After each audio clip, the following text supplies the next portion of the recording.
और मां अन्नपूर्णा जी की भूमि और मां गंगा की ये भूमि, उनके धाम में हम सब लोग विराजमान विश्वनाथ भगवान की कथा शिव महापुराण का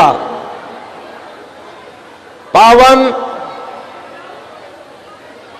कथा के द्वारा हम सब लोग आशीर्वाद ले रहे थे। आज कथा के सप्तम दिवस में हम लोग प्रवेश करेंगे। मुझे लगता है आज का दिन यह परम सौभाग्यशाली होगा कि जीवन के 7 दिवसों में हमें यह दिवस अपने आप में अद्भुत होंगे कि हमने अपने जीवन के जो 7 दिवस होते हैं उसमें हमने कथा सुनी है। क्योंकि जीवन में 7 दिवसों में हम लोग एक दिन कुछ ना कुछ बीच में कर लेते हैं, लेकिन ये काशी जैसी पावनपुरी में 7 दिवस हमें कथा श्रवण करने का सौभाग्य मिला, काशी में रहने का सौभाग्य मिला, गंगा स्नान का सौभाग्य मिला और बाबा विश्वनाथ के दर्शन का सौभाग्य मिला। अनेक पदार्थ हमें एक साथ कथा ने प्रदान किए हैं और जिनकी नगरी में यह कथा हो रही है, जैसे पूज्य व्यास जी व्यासपीठ से बताते हैं कि विश्वनाथ उस पार हैं और गंगा जी बीच में हैं और शिव पुराण कथा यहाँ पर है।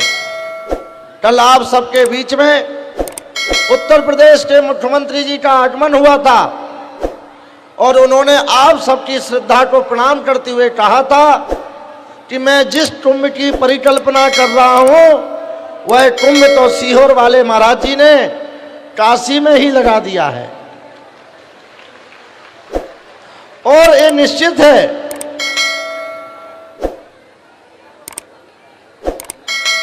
प्रयाग में कुंभ होने के पहले काशी में कुंभ लगना ही चाहिए था, क्योंकि ये बाबा विश्वनाथ की नगरी है, काल भैरव भगवान की नगरी है और मां अन्नपूर्णा की नगरी है।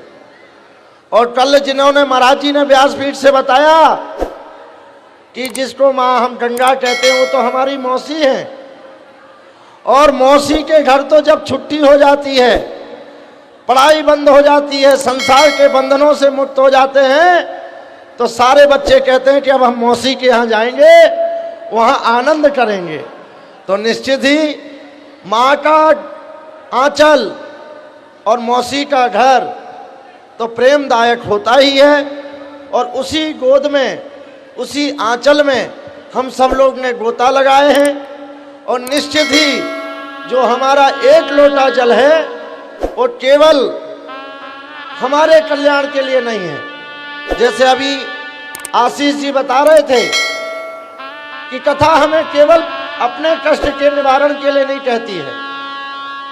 अगर हम कथा के सही श्रोता हैं तो हमें दूसरों का भी ध्यान देना है कि अगर हमारे घर में 100 दीपक जल रहे हैं और दीपावली है और बगल में दीपक में से अंधेरा हो रहा है, तो 100 दीपकों का फल हमें तब प्राप्त होगा कि हम बगल वाले के घर में उजेला कराएं और उस घर को हम प्रकाशमय करें।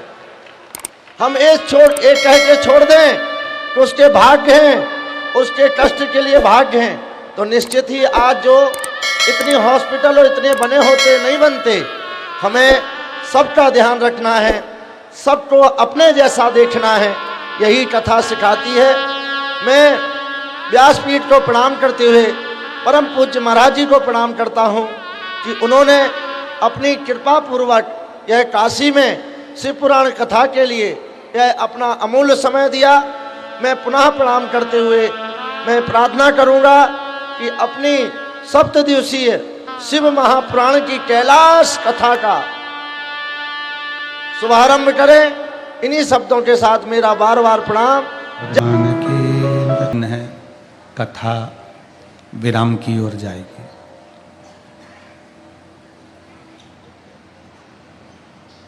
एक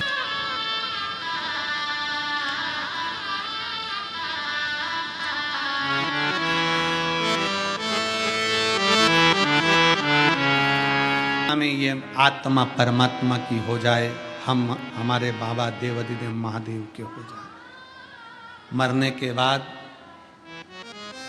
लोग शमशान लेकर जाते हैं मरने के। कल महाराज जी परसों के दिन यहां से नाव उधर जा रही थी और उधर से भर कर नहीं भेज रहे थे, उधर से कहे पहले इधर को निकालो पूरों को, पूरे इधर। वो दूसरे के घाट पे पहुंच गए और दूसरे घाट से नाव लेके आ गए।